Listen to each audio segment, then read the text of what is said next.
జగన్మోహన్ రెడ్డి ప్రభుత్వంపై కుట్ర జరుగుతోంది.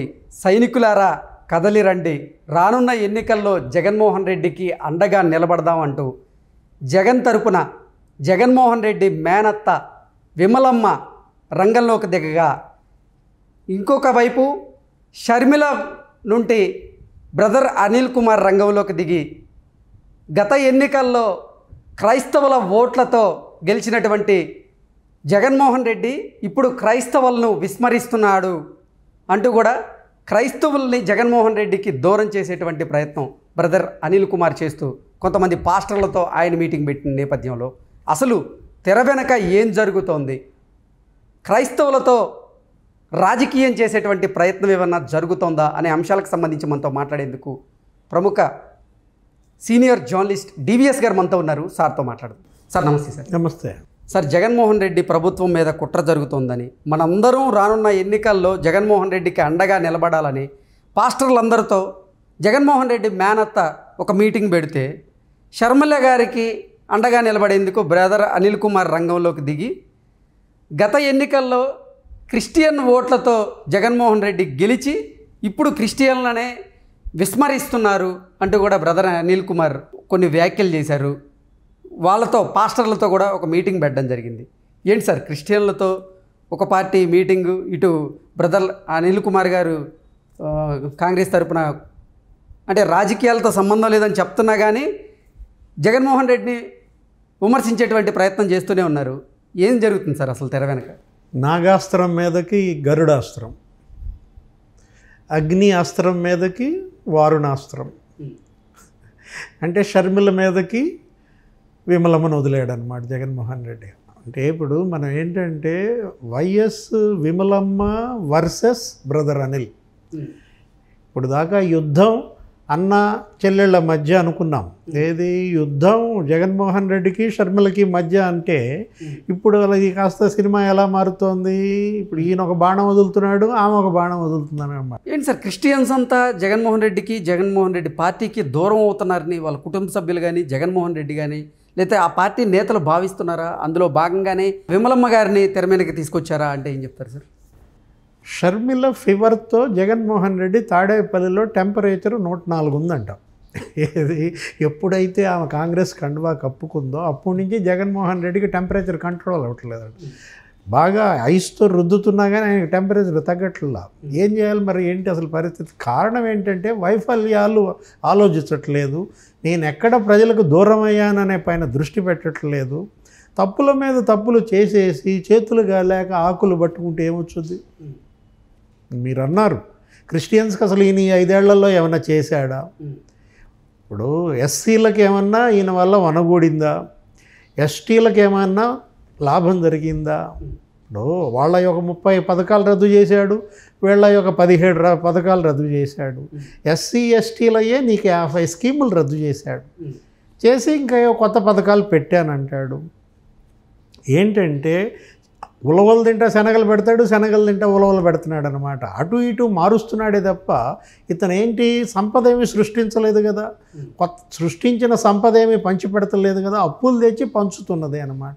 అది కూడా ఒక చేత్తో ఇస్తున్నాడు, 2 చేతులతో లాక్కుంటున్నాడు అనమాట. మీకు దాడులు దౌర్జన్యాలు ఎస్సీల మీద ఎస్టీల మీద జరిగినంతగా ఈ 5 ఏళ్లలో ఆంధ్రప్రదేశ్ 70 ఏళ్ల హిస్టరీలో జరగలేదు. డాక్టర్ సుధాకర్, డాక్టర్ అచ్చెన్న, ఆయనేమో విశాఖపట్నంలో ఆయన ప్రాణాలు బలి తీసుకున్నారు సుధాకర్ది. కడపలోనేమో వెటర్నరీ డాక్టర్ అచ్చెన్నని నరికి చంపారు. డాక్టర్ అనితా రాణి అని చెప్పి చిత్తూరులో పాపం ఆమె మీద నానా రకాల హింస. దళిత వైద్యులే అంత ఇబ్బంది పడ్డారు. శిరోముండనాలు దళిత యువకులకు శ్రీకాంత్, వరప్రసాద్. రాష్ట్రపతి కోవింద్ పట్టించుకుని ఎంక్వైరీ చేయండిరా అంటే ఇంతవరకు దోషుల్ని అరెస్ట్ చేయలేదు శిరోముండనం కేసుల్లో. మొన్న కూడా సీరియస్ అయింది హైకోర్టు. ఆ శిరోముండనం కేసు, పాత శిరోముండనం కేసు కూడా బయటికి తీసి దుమ్ము దులిపి నాకు వెంటనే చేయమని ఆదేశాలు ఇచ్చింది. ఇలా ఎస్సీ ఎస్టీల పైన దమనకాండ జరిగిన పరిస్థితుల్లో షర్మిల అన్నపైనే తిరుగుబాటు చేసింది. కాంగ్రెస్లో చేరి అన్న మీద ధ్వజం ఎత్తుతోంది. హోదా కోసం దీక్ష చేసావన్నా ఇప్పుడు ఏం చేసావు, ఈ 5 ఏళ్లలో మెడల్ ఎందుకు ఉంచావంటే నిన్న నోరు తెరిచి అప్పుడు జగన్మోహన్ రెడ్డి అసెంబ్లీలో హోదా గురించి ఏదో మాట్లాడుతున్నాడు. మళ్ళా 56 నెలల్లో అతను నోటెమ్మటి ఎప్పుడన్నా హోదా పేరు వచ్చిందా? ప్రత్యేక హోదా అనేది అసలు నోరు తెరవకుండా ఇన్నాళ్ళు ఉన్న జగన్ నిన్నెందుకు అసెంబ్లీలో తెరిచాడు? ఎవరి ఫీవర్? షర్మిల ఫీవరే కదా. ఇప్పుడు షర్మిల వల్ల బ్రదర్ అనిల్ తిరుగుతున్నాడు. ఏ అనిల్ అయితే గత ఎన్నికల్లో పాస్టర్లందరినీ సమావేశాలు ఏర్పాటు చేసి వాళ్ళకేదో పర్సులు ఇచ్చి మీటింగ్కి వస్తే 5,000 ఇచ్చి మీకు అది చేస్తాడు, మా బావమరిది ఇది చేస్తాడు, దేవుడి రాజ్యం రావాలా, దేవుడి బిడ్డ ఆశీర్వదించమంటే గెలిపించారు. కానీ ఆయనే మొన్న వాపోయాడు. ఏమని? అందరూ చుట్టుముట్టి మొన్న తూర్పుగోదావరిలో ఎక్కడ మీటింగ్ పెడితే, సార్ మాకు సీఎం గారు అపాయింట్మెంట్ లేదంటే బ్రదర్ అనిల్ ఏమన్నాడు? మీకు కాదయ్యా, వాళ్ళ బావ నేను, మా బావమరిది అపాయింట్మెంట్ నాకు ఇచ్చి 2.5 ఏళ్ళు అయిందన్నాడు. షర్మిల బిడ్డ పెళ్ళికి కూడా వీళ్ళు ఎలా బిహేవ్ చేశారో మనం చూసాం కదా. ఆ ఎంగేజ్మెంట్ అప్పుడు, రాజారెడ్డి ఎంగేజ్మెంట్ అప్పుడు శుభలేఖ ఇవ్వటానికి వస్తానన్నా అంటే ఏమన్నాడు? దేనికబ్బా, యాంటికబ్బానో ఏదో అన్నాడు. బీజేపీ కోపం వస్తుందేమో అని అంటే వద్దులే, అట్లయితే సెక్యూరిటీకి ఇచ్చిపోతా అంది. సెక్యూరిటీకి ఇచ్చిపోతే మళ్ళీ అవమానం ఏమో అని చెప్పి సరే కూర్చున్నాడు. వచ్చింది, ఇచ్చాడు, పంపించేశారు. అక్కడికి వెళ్ళినా కూడా అలాగే ఉన్నారు కదా. అక్షంతలు వేసేటప్పుడు కూడా ముళ్ళ మీద ఉన్నట్టుగా అక్షంతలు వేసి వచ్చేశారు. ఇలా వాళ్ళిద్దరి మధ్య ఎడమొఖం పెడమొఖంతో షర్మిలకు ప్రచారంగా బ్రదర్ అనిల్ మొత్తం పాస్టర్లను ఏకం చేస్తున్నాడు. వైఎస్ఆర్ కాంగ్రెస్ పార్టీకి పునాదినే దెబ్బ కొడుతున్నారు. మొదలు నరుకుతున్నాడు ఎవరు? బ్రదర్ అనిల్. మొత్తం పాస్టర్లతో నిన్న మీటింగ్ పెట్టాడు. 1000 మంది పాస్టర్లు వచ్చారు. ఏమంటాడు? బలవంతుడు అతన్ని ఎదుర్కోవడానికి దేవుడు బలహీనుడిని ఎంచుకుంటాడు అని అన్నాడు. బలవంతుడిని ఎదుర్కోవాలంటే దేవుడు బలహీనుడిని ఎంచుకుంటాడంట. ఎవరిక్కడ బలవంతుడు? జగన్మోహన్ రెడ్డి బలమైన సర్పంగా మారాడు. బలహీనులు ఎవరు? క్రిస్టియన్లు, షర్మిల, కాంగ్రెస్ పార్టీ. మరి ఎంత 1% ఓటుతో బలహీనంగా ఉందన్నమాట. ఈ చలిచీమలన్నీ ఏకం కండి, బలమైన సర్పాన్ని చంపండి అని మెసేజ్ ఇస్తున్నాడు. నేను రాజకీయాలు చెప్పడానికి రాలేదు, నేను ఓట్లు అడగటానికి రాలేదు అన్నాడు అనిల్ పాస్టర్లతో. కానీ ఇచ్చిన మెసేజ్ ఏంటి? ఇదన్నమాట. ఏది? బలహీనులంతా ఏకం కండి, బలవంతుడు నాకేమని విర్రవీగుతున్నాడు మా బావమరిది, అతని పని పట్టండి అని చెప్పి మొత్తం అందరికీ ఆయన సందేశం ఇచ్చాడు. ఇప్పుడు ఆ పాస్టర్లంతా ఇంటింటికి తిరుగుతారు. షర్మిలకు అండగా ఉంటామని ప్రామిస్ చేశారు. కాంగ్రెస్ పార్టీకి మొత్తం ఈ ఓట్ బ్యాంక్ అంతా టర్న్ అయ్యే పరిస్థితుల్లో జగన్మోహన్ రెడ్డి ఏ అస్త్రాన్ని బయటికి తీశాడు? భారతి గారు ఏ బటన్ నొక్కారు? విమలమ్మ గారి బటన్ నొక్కారు. ఎమ్మటే వైఎస్ విమలమ్మ గారు ప్రత్యక్షం. ఆమె గన్నవరంలో మీటింగ్ పెట్టేసేసి సేవకుల మీటింగ్, ప్రభు సేవకులారా రండి, మన బిడ్డ రాజ్యం కాపాడుకుందాం, మనకి ఇన్ని స్కీములు ఇచ్చాడు. మరి ఇప్పుడు ఈ పరిస్థితుల్లో షర్మిలే ఎదురు తిరుగుతుంది కాబట్టి మనమంతా కూడా జగన్కి అండగా ఉండాలని చెప్పి మంచి విందు కూడా వల్లభనేని వంశీ రకరకాల చికెన్, మటన్, ప్రాన్స్తో పెట్టించాడు. అన్ని చోట్ల పెడతారు. ప్రతి ఎమ్మెల్యే, ప్రతి ఇన్ఛార్జి విమలమ్మని తీసుకెళ్తారు. Sponsoring by Jaganmohan Reddy. విందు రాజకీయం నడుస్తుంది, పాస్టర్లతో పర్సులు అంతా జరుగుద్ది. ఇక్కడ ఏంటంటే వాస్తవం మీరు కప్పిపెట్టలేనిది, విమలమ్మ ఎందుకు ప్రచారం చేస్తోంది?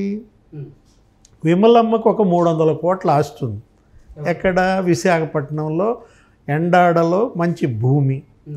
అది ఇప్పటి వరకు రాజశేఖర రెడ్డి టైం నుంచి ఉంది. రాజశేఖర రెడ్డి ఉన్నప్పుడే అది శాంక్షన్ అయింది. ఆమె ఏదో మిషనరీ తరపున అక్కడ అది మెడికల్ కాలేజీ కడతాను, హాస్పిటల్ పెడతాను అని ఇన్నాళ్ళు కాపాడుకొచ్చిన 14 ఎకరాల భూమిలో ఏదో ఒక చిన్న రేకుల షెడ్ వేశారు, నర్సింగ్ స్కూల్ అని చెప్తున్నారు. ఇప్పుడు దానికి మంచి రేట్ వచ్చింది. జగన్మోహన్ రెడ్డి దాన్ని మేనత్తకే మరి కదిలేయకుండా ఏర్పాటు చేశాడు. మేనల్లుడు కానుక 300 కోట్లకి మరి న్యాయం చేయాలి కదా మేనత్త. అది క్విడ్ ప్రోకో అన్నమాట. జగన్మోహన్ రెడ్డి క్విడ్ ప్రోకో అటు పారిశ్రామికవేత్తలైనా అంతే, ఇటు పార్టీ ఎమ్మెల్యేలు ఎంపీలైనా అంతే, కుటుంబ సభ్యులైనా అంతే, చెల్లైనా అంతే, ఎక్కడైనా బావగానే వంగతోటగాడు బావ కాదు అంటాడు. అంటే ఏంటి, నీకెంత నాకెంత అనేది అన్నమాట. వాళ్ళ వాస్తవం ఏంటంటే జగన్మోహన్ రెడ్డికి భయం వచ్చేసింది, ఓటమి భయం వెన్నాడుతోంది. ఓటమి భయం తరుముకొస్తున్న పరిస్థితుల్లోనే ఇలాంటి ఆలోచనలు చేస్తారు. ప్రజలు వాళ్ళు డిసైడ్ అయిపోయిన పరిస్థితుల్లో షర్మిల చెప్పినా వినరు, విమలమ్మ చెప్పినా వినరు, బ్రదర్ అనిల్ చెప్పినా వినరు. ఏంటి, వాళ్ళు ఆల్రెడీ నిర్ణయానికి వచ్చేసారు, జగన్మోహన్ రెడ్డి ప్రభుత్వాన్ని ఇంకా ఎన్నాళ్ళు భరించాలి, ఎప్పుడెప్పుడు నోటిఫికేషన్ వస్తుంది, ఎప్పుడెప్పుడు పోలింగ్ డేట్ నాడు వెళ్ళి బటన్ నొక్కుదాం, ఇంటికి పంపుదాం అనే ఒకే ఒక నిర్ణయంతో ఉన్నారు. జగన్మోహన్ రెడ్డిని ఓటమి బారి నుంచి తప్పించటం విమలమ్మ తరం కాదు కదా, బ్రహ్మతరం కూడా కాదు. Okay okay sir, thank you so much. నమస్తే.